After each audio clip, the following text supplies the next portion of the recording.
Vamos lá então. Romanos capítulo 13, versículo 4. Diz assim a palavra do Senhor: visto que a autoridade é ministro de Deus para o teu bem. Entretanto, se fizeres mal, teme, porque não é sem motivo que ela traz a espada, pois é ministro de Deus, vingador, para castigar o que pratica o mal. Até aí tá bom. Como eu tenho falado para os irmãos, aqui em Romanos capítulo 13, do versículo 1 até o versículo 7, Paulo está falando a respeito de autoridade, está falando justamente a respeito de autoridade governamental. Presidente, governador e as autoridades que nós temos, prefeito, vereador e por aí vai. Semana passada eu falei sobre esse mesmo tema, socialismo, escravidão econômica, e eu quero continuar esse tema da semana passada. Como nós lemos aqui em Romanos capítulo 13, verso 4, o Estado é vingador de Deus e ele traz a espada. Essa é a grande função do Estado segundo a Bíblia. É esse o tipo de governo que eu e você devemos procurar para o nosso país. Um governo que cumpre o seu papel, que é fazendo o quê? Sendo justo, trazendo apenas a espada. Totalmente diferente do governo que nós temos hoje, que não provê segurança, já começa por aí, e quer dar educação, quer dar saúde, quer dar moradia, quer dar isso, e acaba dando tudo isso de forma porca para mim e para você. O governo quer dar tudo. E o governo que quer dar tudo, ele leva a população à pobreza, sem exceção. Se você tem dúvida, olha para a Venezuela, olha para Cuba, e em contrapartida, olha para Hong Kong, olha para Singapura, olha para os Estados Unidos, países que são totalmente liberais, países que têm um mercado livre, onde eles não colocam burocracia demais para as pessoas abrir empresas, mas deixam as pessoas trabalhar. Você pega países como Singapura e como Hong Kong, que há algumas décadas, 3, 4 décadas atrás, eram favelas a céu aberto. Hoje em dia, Singapura, se eu não me engano, tem a maior quantidade de milionários do mundo, proporcionalmente, é óbvio, né? Pelo tamanho deles, tem a maior quantidade de milionários do mundo. Por quê? Mercado livre, capitalismo, totalmente oposto ao que nós temos no nosso governo. Eu sei que lá na escola você aprendeu assim. Nós somos capitalistas, mas nunca. O Brasil é socialista, quase indo para o comunismo, porque o socialismo ele está no meio. Está o capitalismo aqui do lado esquerdo, na outra ponta está o comunismo, que é o domínio total do governo. E no meio dele está o socialismo. Ou seja, o socialismo é um passo para o comunismo, onde de fato o governo faz tudo, manda em tudo, como aqueles países comunistas, Coreia do Norte e por aí vai, China. Como que é esse país? Pobreza, miséria, desgraça. Você deve acompanhar as notícias na Venezuela. O presidente de lá, ditatorial, quer impor tudo que é tipo de lei, ou seja, quer mandar. E como que está lá?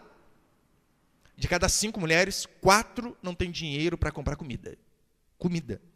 Falei para os irmãos, o irmão da nossa igreja, alguns tempos atrás, foi à Venezuela, tinha filas quilométricas para comprar papel higiênico, pasta de dente, itens básicos.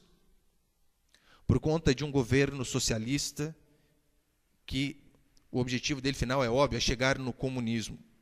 O nosso governo diz assim, olha, nós vamos dar a vocês saúde, nós vamos dar a vocês educação, nós vamos dar a vocês moradia. Sendo que o governo correto, segundo a Bíblia, ele provê apenas segurança. Daí o nosso governo diz que vai dar essas coisas. Qual que é o resultado, pastor? 14 milhões de desempregados, atualmente, e um déficit, um rombo econômico de 139 bilhões de reais. País. Você pensa que você está no cheque especial, meu irmão? Você não viu o país. Brasil está quebrado, 149 bilhões, e a meta para esse ano era 139, né? Diminuir 10 bilhões. Porque o governo quer dar tudo. Ele foge do papel dele. E o governo não foi feito para produzir, porque o governo não produz nada. O governo ideal, segundo que a Escritura nos demonstra, como você tem nos acompanhado aqui, ele apenas julga. Ele apenas traz segurança. Ele não tem o direito de entrar numa empresa e começar a impor regras, mas sim, se você, olha, diz que vai entregar um produto e não entrega, daí sim o governo deve ser acionado, porque uma pessoa foi lesada. Do contrário, o governo não tem que colocar preço. Então é importantíssimo aí você entendermos esse princípio. Além do mais, o Brasil com esse rombo, com esse déficit, é que a palavrinha é bonita, né? Déficit de 149 bilhões. É cheque especial, meu irmão. É vermelho. É devendo. O governo deve quase 150 bilhões. Você sabe que o governo não produz dinheiro. Quem que vai ter que pagar? Quem que você acha que é? Alternativa A, Bin Laden. Alternativa B, Saddam Hussein. Ou alternativa C, nós. Nós vamos ter que pagar isso daí. É mais ou menos o seguinte, na igreja funciona assim. Se a arrecadação da igreja não é suficiente para pagar as contas, eu como pastor, eu preciso tomar providência. Eu tenho que fazer alguma coisa. Primeira coisa que eu faço, eu vou diminuir meu salário, é óbvio. Falei, não dá para eu ganhar esse salário, tem que diminuir. Depois eu posso pensar, olha, o aluguel está muito caro, vamos para um ponto menor. Vamos fazer uma noite da pizza, vamos fazer comida, vamos vender as coisas, vamos fazer um monte de coisa, bazar. É alternativas para aumentar a arrecadação, amém? Concorda comigo? Se a igreja está no negativo, nós temos que pensar de alguma forma. O Brasil está afundado em dívida. Sabe o que o governo faz? Ele não corta gasto, mas ele aumenta imposto. Daí a gasolina de 3,10 vai para 3,50. E quem que acaba pagando esse rombo? Nós. É mais ou menos o seguinte, vamos colocar que eu tivesse esse poder, não tem.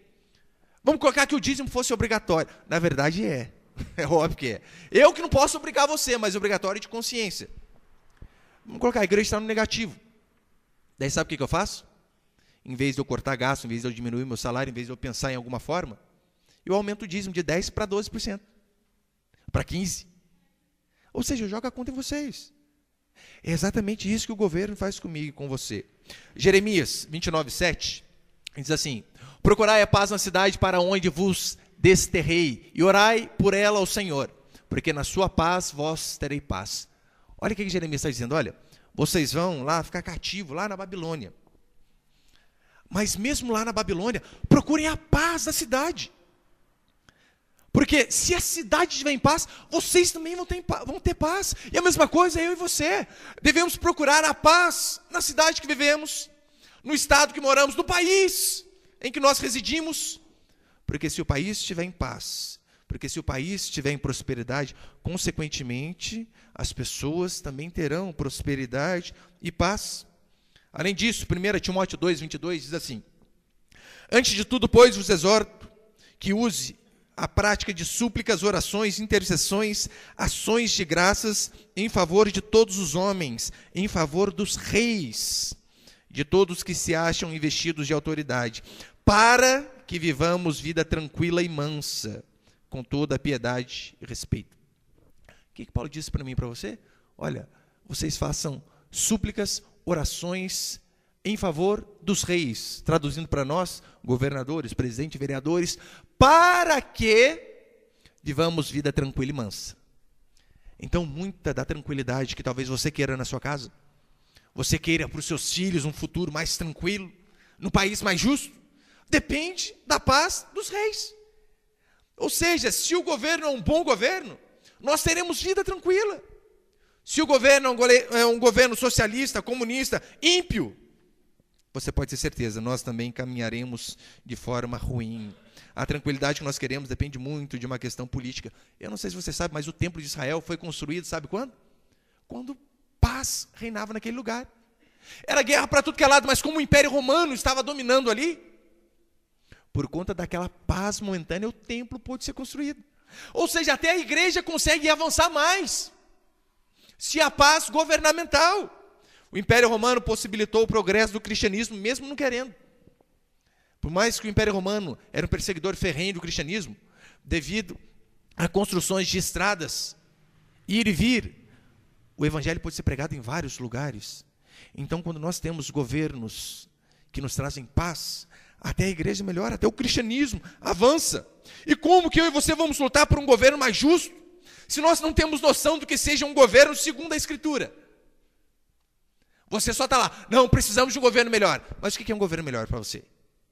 O que é um governo segundo o parâmetro bíblico?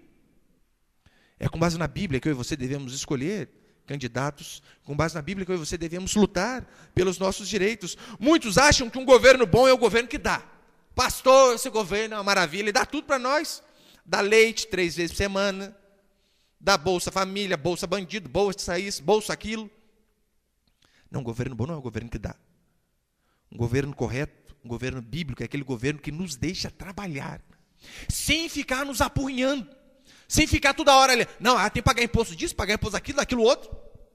Um governo bom não é um governo que dá, mas é um governo que deixa o cidadão do seu país, de fato, trabalhar livre.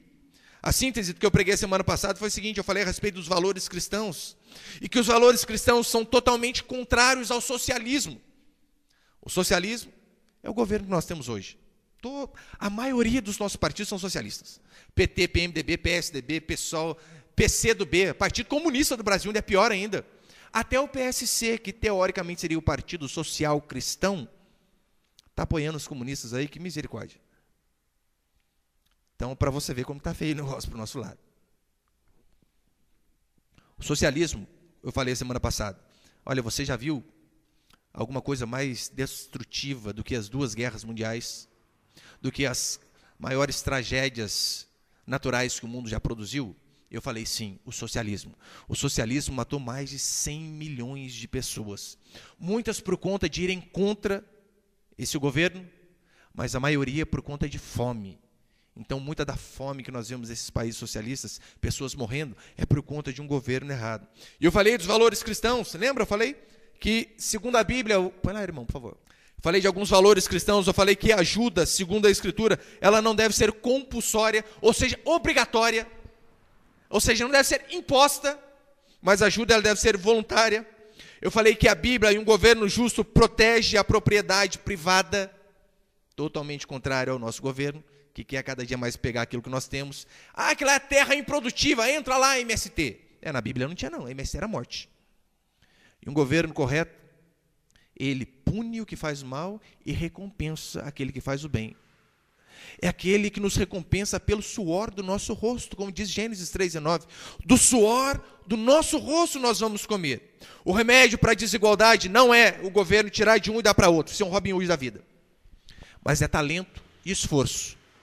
É isso que o governo tem que recompensar, porque é assim que Deus faz. Sabia que Deus faz assim, inclusive, na igreja? Olha o que Paulo diz em 1 Timóteo 5. Devem ser considerados merecedores de dobrados honorários. Dobrados honorários, irmão, sabe o que é? Salário duplo, salário dobrado. Olha que interessante. Devem ser considerados merecedores de dobrados honorários, presbíteros ou pastores, que presidem bem, com especialidade os que se afadigam na palavra e no ensino. Que Paulo está dizendo o seguinte, para Timóteo, que era um pastor mais novo: olha, aquele pastor que de fato é dedicado, que se afadiga no ensino, que trabalha duro, esse aí tem que ganhar 2 vezes mais até, do que aquele pastor que é mais ou menos. E é óbvio, esse princípio não é só em relação à igreja, em relação ao pastor, mas em relação ao seu serviço. É injusto. Uma pessoa trabalha 4 horas, a outra trabalha 8, e os dois ganham a mesma coisa. Quem trabalha mais, segundo a Bíblia, tem que ganhar mais. Quem não trabalha, não tem que ganhar nada, como diz Paulo. Quem não quer trabalhar, não coma. Agora não, nós vivemos num governo onde muitos trabalham muito, e de forma dura. Outros apenas se ancoram no governo, porque o dinheiro daquele que trabalhou muito vai ser repartido para aquele que não trabalhou nada. E eles dizem, isso é socialismo, isso é igualdade. Não, não é igualdade. Isso aí você só estraga as pessoas e traz pobreza para um país. Paulo diz assim, em 1 Coríntios 3,8, ora, o que planta e o que rega são um, e cada um receberá o seu galardão segundo o seu próprio trabalho. Cada um deve receber segundo aquilo que produz. É isso que a Bíblia nos ensina. Não tem essa história, ó, vamos trabalhar de forma coletiva, depois nós pegamos o dinheiro, não interessa se um trabalhou mais, menos, e a gente reparte de forma igual. Não. A Bíblia diz que cada um deve receber pelo seu próprio trabalho. Como ali em 1 Timóteo Paulo diz a respeito de presbítero, né? O pastor que se afadiga deve ganhar bem, que trabalha bem, que se esmera no ensino. Conheci uma igreja uma vez que o salário de pastor, por exemplo, era tabelado. É mais ou menos assim. Nós estamos começando a igreja aqui, é a nossa menor igreja, que abriu por último. E temos exemplo a nossa sede, com 200 pessoas, 250, sei lá. E temos o nosso pastor que está lá há 10 anos. E eu estou aqui há quase 1. Em algumas igrejas o salário de pastor é tabelado. Paga 4 mil para todos. Exemplo, né? Não estou dizendo que é 4 mil, exemplo. Paga 4 mil para todos. É injustiça. Ele está 10 anos trabalhando. A igreja de lá está 10 vezes maior que a daqui. E eu começando agora a ganhar a mesma coisa, mas é injustiça demais. Numa fábrica é assim que funciona. Não tem lá o operador nível 1, 2 e 3? Ganha a mesma coisa, os três? Não. Quem tem mais responsabilidade, quem trabalha mais, ganha mais. E é esse o padrão da Escritura. Paulo é bem claro, quem não quer trabalhar não coma. Em Mateus capítulo 21 diz a Bíblia que Jesus chega diante de uma figueira. E a figueira não tem fruto. Sabe o que Jesus faz? Amaldiçoa a figueira e ela seca. Não produziu, vai morrer. É mais ou menos isso que deve funcionar. Não trabalhou, fique com fome. Não trabalhou, não come. No Brasil é totalmente diferente. No Brasil, aquele que não trabalha é premiado. Ele ganha, mesmo assim. Os valores cristãos são o estado mínimo, como nós lemos aqui em Romanos 13, como eu tenho explicado. O estado deve ser apenas o necessário. O governo apenas o necessário, apenas para prover segurança, porque muito governo empobrece o povo. O Estado tem espada, mas o nosso quer ter tudo, não pode. No nosso país, por enquanto, e tomara que continue assim, ainda existe mídia independente. Um exemplo de mídia independente, Facebook. Facebook é uma mídia independente. YouTube, você coloca lá o que você quiser. Você percebeu? No YouTube você vê vídeo de cara consertando carro, mas você vê vídeo de gente ensinando como faz café. Ensina tudo. Os irmãos ficam tirando sarro. Meu pastor, você precisa aprender, hein? Põe no YouTube lá como que ferve a água, que nem isso eu sabe. Nem isso eu sabe fazer, criatura. Ainda temos mídia independente. Você sabia que em muitos países nem isso tem? Venezuela está quase acabando. Se eles derem o poder que o presidente lá quer, a mídia vai ser só do governo. E se a mídia é do governo, a mídia passa o que ela quer. Em Cuba é assim que funciona. Em Cuba, em algumas praças, tem internet grátis. Você pensa, ó, pastor, país socialista, que tudo de bom lá, hein? Internet grátis. Só que lá você só pode acessar os sites que o governo deixa.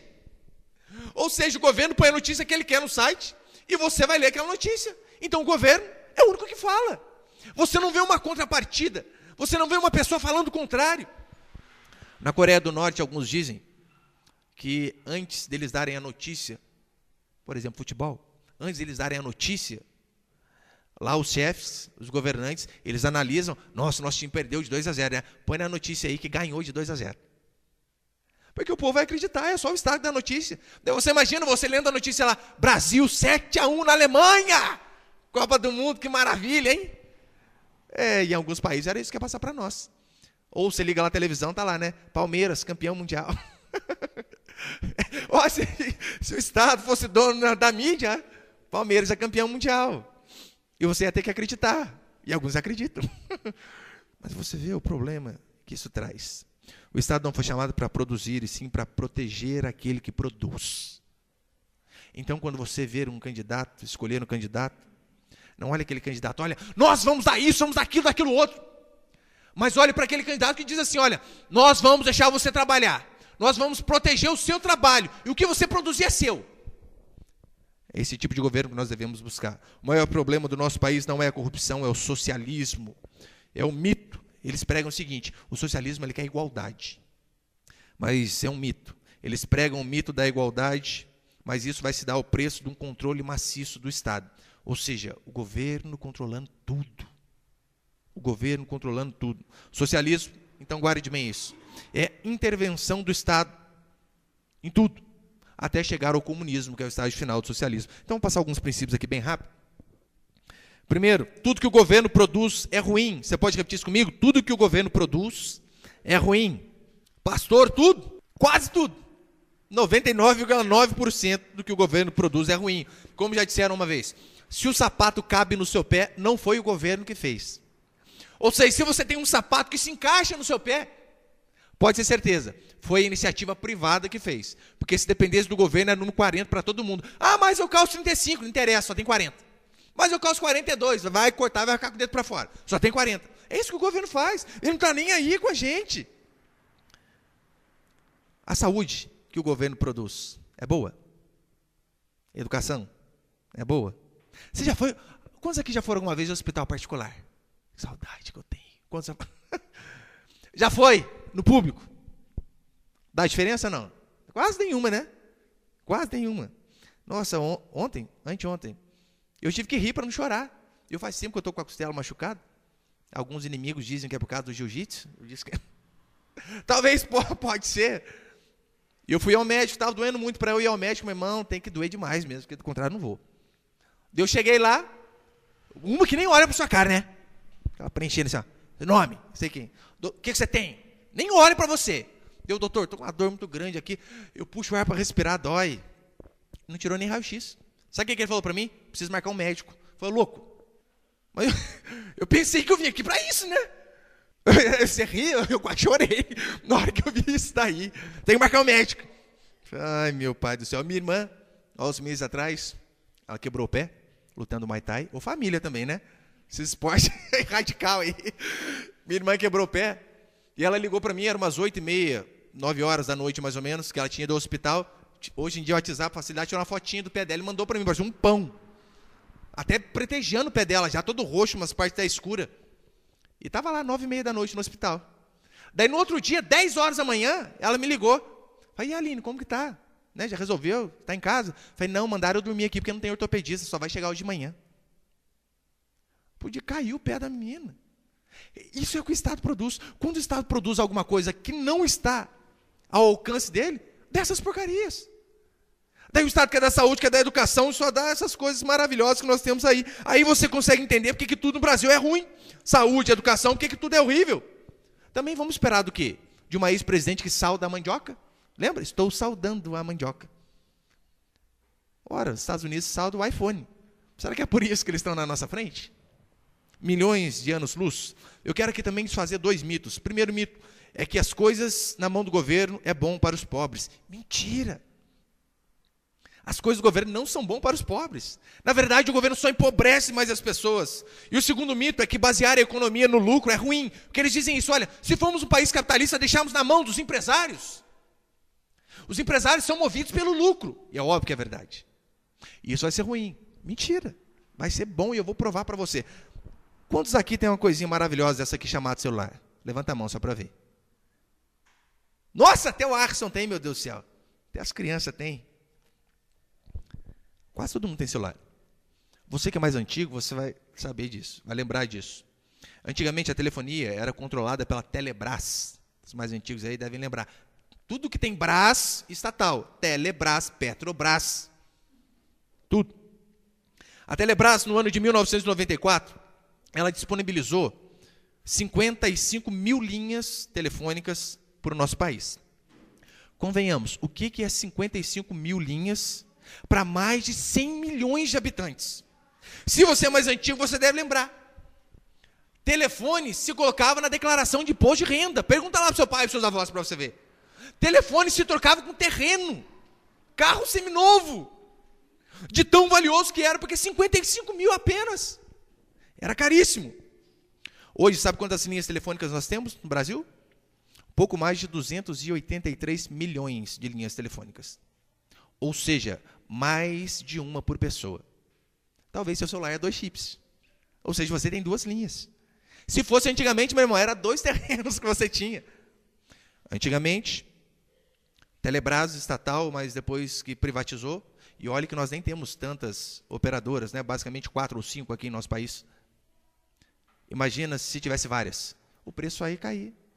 Hoje você consegue colocar um plano no celular que você ganha 500 minutos para falar com qualquer celular, de qualquer lugar do país. Ou do mundo. Antigamente não. O que mudou? Os empresários são seres humanos melhores que os políticos que nós temos hoje? Claro que não. O que mudou é o seguinte, quando você coloca concorrência, ele não tem opção. Ou ele melhora o produto e abaixa o preço, ou ele quebra. Imagina se tivesse só a Vivo, de operadora de telefonia aqui. Ia pôr o preço que ela quer. Daí aparece a Claro, a Oi, a TIM, Nextel. E fica aquela guerra que para a gente é uma maravilha. Daí você escolhe qual que você quer. Então a concorrência faz bem, faz bem. E eu dei o exemplo a semana passada. É tão sério essa questão que o Brasil é produtor de gasolina, vende a gasolina para a Bolívia a 1,59 e para a gente a 3,50. Estranho, né? Corrupção, imposto. Um outro exemplo bastante interessante, você já deve ter ouvido falar da Vale do Rio Doce, que é uma das maiores mineradoras do mundo. A Vale do Rio Doce, até alguns anos atrás, ela era do governo. Ela foi privatizada em 1997. Qual que é a diferença de quando ela era do governo e quando ela foi privatizada? Quase não dá diferença. No último ano que a Vale do Rio Doce foi do governo, no último ano, ela deu um lucro para o país de 500 milhões de reais. Você pode pensar, pastor, é muita coisa, hein? Olha, uma empresa nacional do governo deu um lucro em um ano de 500 milhões. Bastante. Depois que ela foi privatizada no ano de 2005, ela foi privatizada em 97. No ano de 2005, só de imposto de renda, a Vale do Rio Doce pagou 2 bilhões para o governo. 4 vezes mais só de imposto de renda, que é imposto que você paga pela quantidade de lucro que você teve. A Vale do Rio Doce tem alguns trimestres que ela chega a faturar 8 bilhões. Trimestre. Imagina em 3 meses, 8 bilhões? Na iniciativa privada. Na mão do governo, em um ano, 500 milhões. Pastor, mas se privatizar vai acabar o emprego. Talvez, esse é um mito que muitos pensam, né? Não, mas se deixar na mão dos empresários vai faltar emprego. Em 2001, logo depois de ser privatizado, alguns anos depois, a Vale tinha 10 mil funcionários. Em 2011, 80 mil funcionários. Você acha que piorou ou melhorou para o brasileiro? Na mão de empresário, na mão de iniciativa privada. Melhorou. O governo investia cerca de 1 bilhão por ano na Vale do Rio Doce.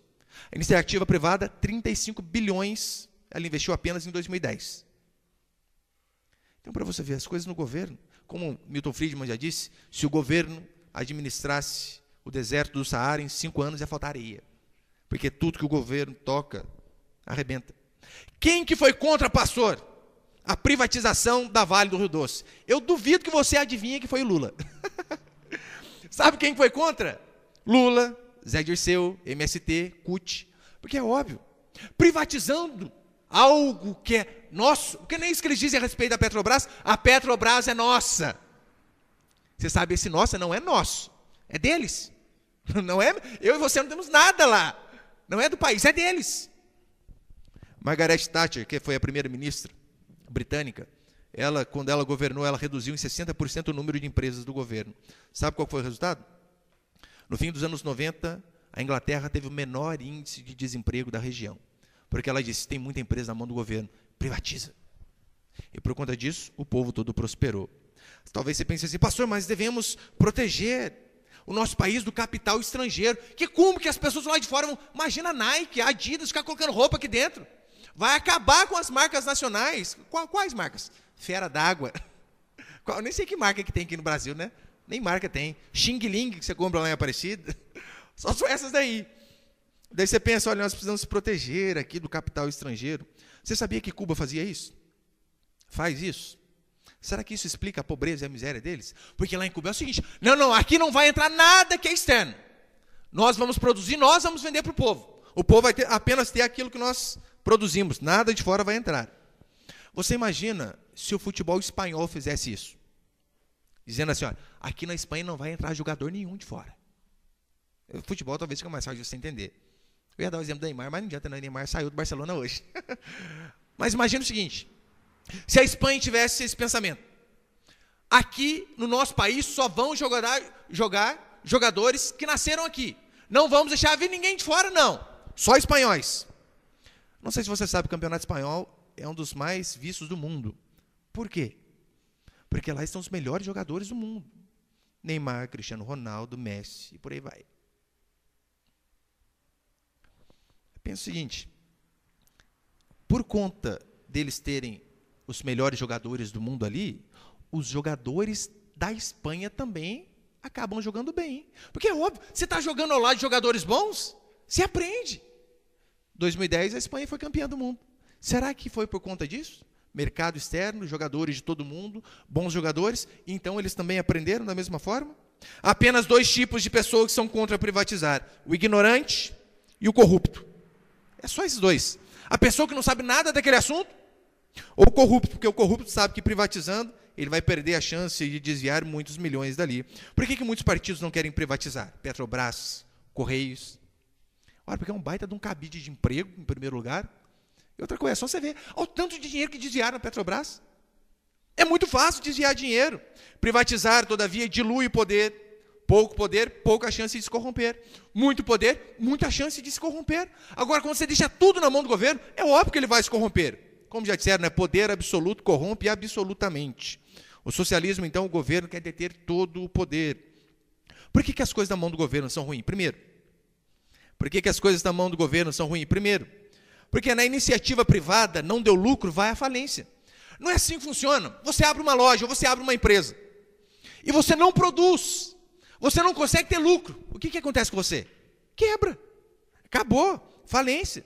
Foi o que Jesus falou para a figueira. Calma aí, não tem fruto. Seca. Daí você está lá, você abre uma empresa. Vamos colocar uma empresa de roupa, que seja. Você abre uma empresa. Se você não produz, você vai quebrar. Agora, se é do governo, sabe o que eles fazem? Pedem mais verba, pedem mais dinheiro, de forma que é recompensado aquele cara que é inútil. Há uns tempos atrás, passou uma enfermeira, eu não lembro que estado que era, se era aqui em São Paulo, tinha uma mulher muito ruim na fila do hospital lá, e a enfermeira, concursada, você sabe, não pode ser mandada embora. E a enfermeira está lá, toda delicada, né? A mulher, moça, estou com dor. Está sangrando, está morrendo, então dá para esperar. Você imagina a Fernanda trabalhar na loja dela. Tem alguém no balcão ali, tem uma moça esperando. E a moça, eu estou com pressa, Fernanda, como me atender? Está sangrando, está morrendo, então espera. Você imagina ela falando isso aí? Com a patroa dela perto? O que vai acontecer? Vai ser mandada embora na hora. E aquela moça nunca mais vai voltar. Agora não. Quando as coisas são do governo, as pessoas tratam mal, não produz nada, e o que faz? Ainda é recompensado por conta disso. Você já viu a diferença de parque público e parque privado?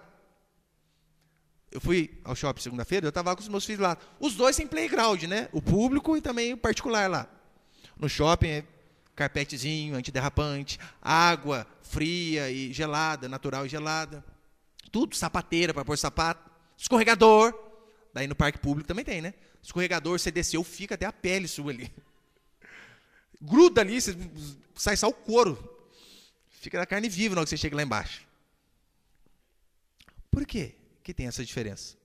Ora, porque se na iniciativa privada, se tem um parque no shopping, e o parque é ruim, vai fechar.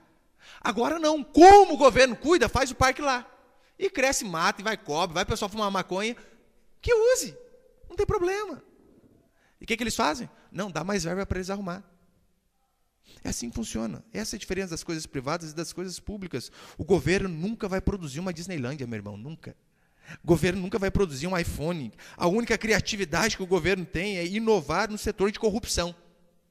Como carregar dólar? Na cueca, na meia, na mala, saindo correndo escondidinho, colocando táxi. É assim que o governo faz. Imagina uma desgraça. Imagine que a Apple seja estatizada. Pastor, isso é desgraça demais, fala outra coisa. Mas imagine que a Apple passa a ser do governo. Apple, você sabe, né? A maçãzinha lá. É o seguinte, a partir do momento que a Apple passa a ser do governo, você tem a obrigação de comprar um produto da Apple. É obrigado. Se você vai usar ou não, o problema é seu. Mas você é obrigado. Qual empresa que tem essa certeza de que, querendo ou não, vai entrar dinheiro? Nenhuma. Você precisa trabalhar para entrar dinheiro. Mas aí está lá, a Apple, os melhores iPhones que existem, iPads que existem, passa a ser do governo. Ela sabe que vai entrar dinheiro, que todos vão ter que comprar daquele celular.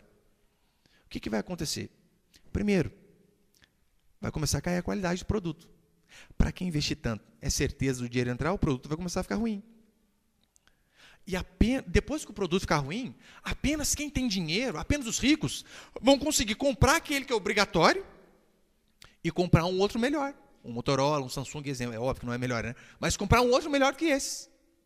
É mais ou menos assim que funciona a nossa educação, a nossa saúde.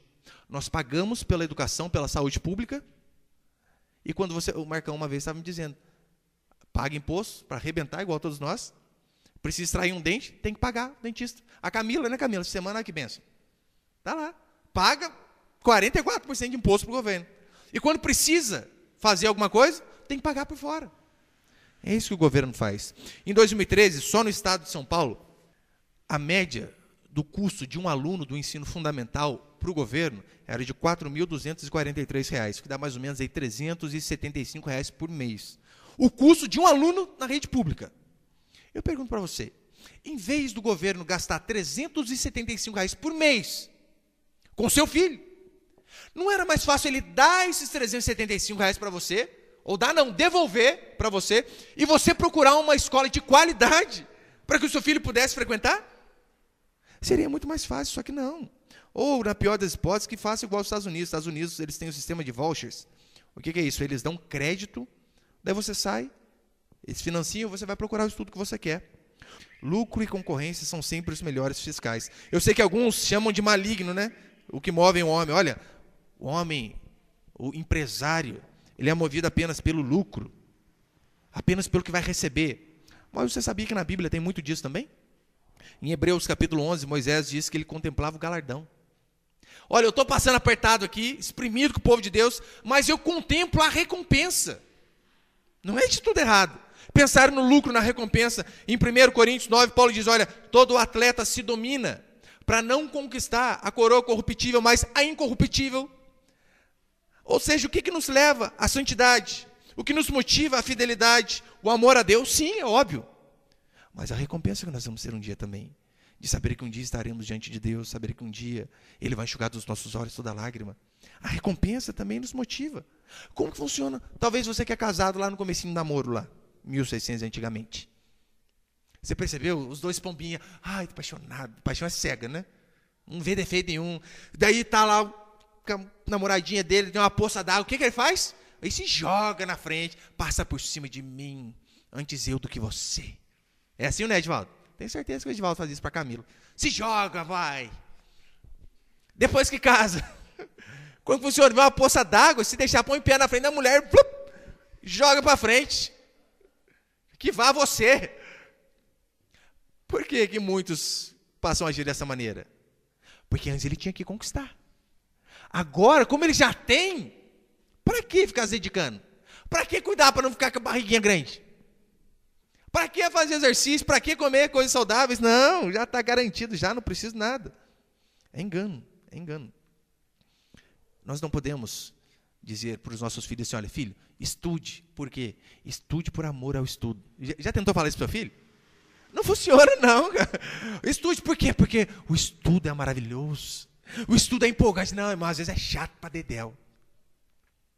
Meu filho lê bastante. Mas tem que ter incentivo, senão não vai. Toda vez ele lê um livro, eu pego lá, filho, esse aqui R$7. Esse aqui 10, esse aqui 15. Terminou de ler a Bíblia, 50. Você acha que ele lê por amor à leitura? Não, ele lê porque é por causa do dinheiro. Porque ele já pensa, dá para comprar um CD de Xbox lá na frente, o outro lá. É assim que funciona, recompensa motivo do ser humano. E segundo, para encerrar, na iniciativa privada, eu cuido do que é meu. O governo cuida do dinheiro dos outros. Iniciativa privada é assim, você cuida daquilo que é seu. E se você cuida daquilo que é seu, você vai cuidar bem. Agora, o governo, ele cuida daquilo que não é dele. E como ele cuida daquilo que não é dele, ele vai cuidar de qualquer jeito. É mais ou menos o seguinte, existem algumas formas de você gastar dinheiro. A primeira forma de você gastar dinheiro é você gastar o seu dinheiro com você. Se você gasta o seu dinheiro com você, você vai comprar a melhor coisa. Por quê? Porque é o dinheiro que você trabalhou e você está presenteando você mesmo. Você vai comprar porcaria para você? Você pode comprar um celular bom, você vai comprar o Xing Ling de Aparecida? Não vai. Vai comprar algo bom. Então, isso é uma forma de gastar dinheiro. Você gastar o seu dinheiro com você. Tem uma outra forma. Você gastar o seu dinheiro com os outros. Se você vai comprar um celular para você, você pensa, acho que eu vou comprar um iPhone, hein? Você vai comprar o seu celular para um irmão de presente. Acho que o Motorola tá bom, né? Não precisa ser iPhone, não. Samsung. Você já diminui um pouquinho o padrão, porque, senhor, é caro demais. Você está comprando para outro. Então, você já não vai gastar tão bem.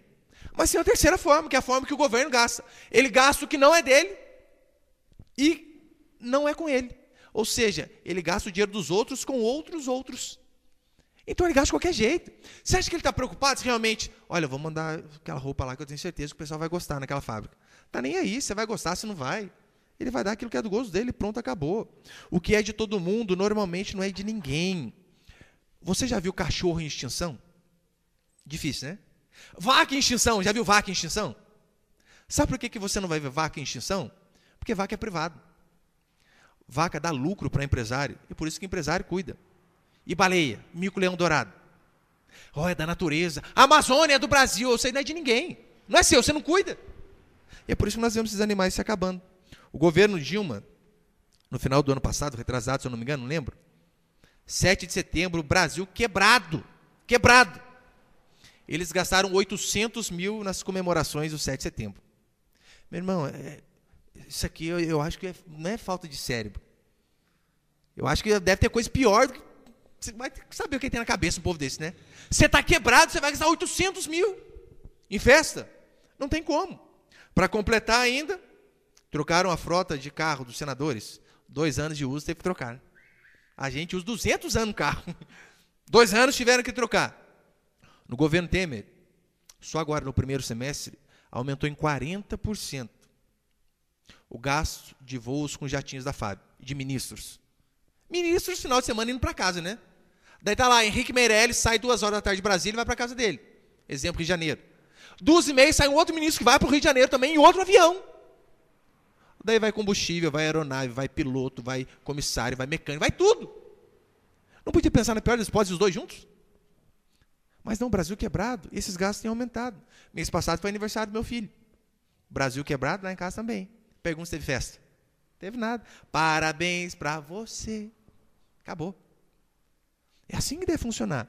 Olha, se estamos negativos, não tem por que gastar. A maioria dos partidos, infelizmente, estou encerrando, a maioria dos partidos do nosso país não representa o ideal bíblico correto. A maioria, infelizmente.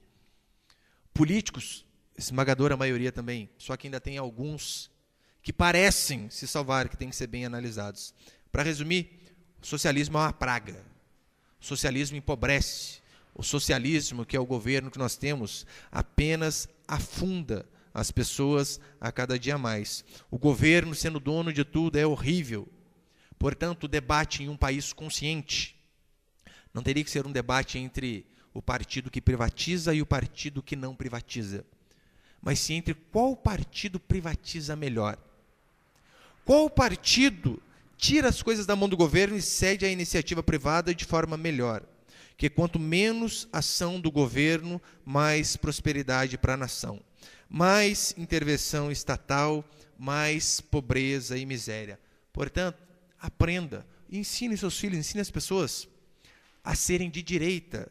Eu falei, por exemplo, o que é esquerda e direita no nosso país? Esquerda são aqueles partidos, os deputados, os políticos que querem mais e mais do Estado. Quanto mais o Estado, melhor é para eles. Um Estado inchado. O Estado da educação, o Estado da escola, o Estado da saúde, o Estado da tudo. Agora, de direita, são aquelas pessoas que são a favor do Estado mínimo, que é o que mais se adequa à Escritura. Quanto menos o Estado, melhor. Lembra sempre assim, olha, quanto ao Estado, mais é menos. Então, quanto menos Estado tivermos no nosso país, melhor vai ser para nós. Amém, meus irmãos?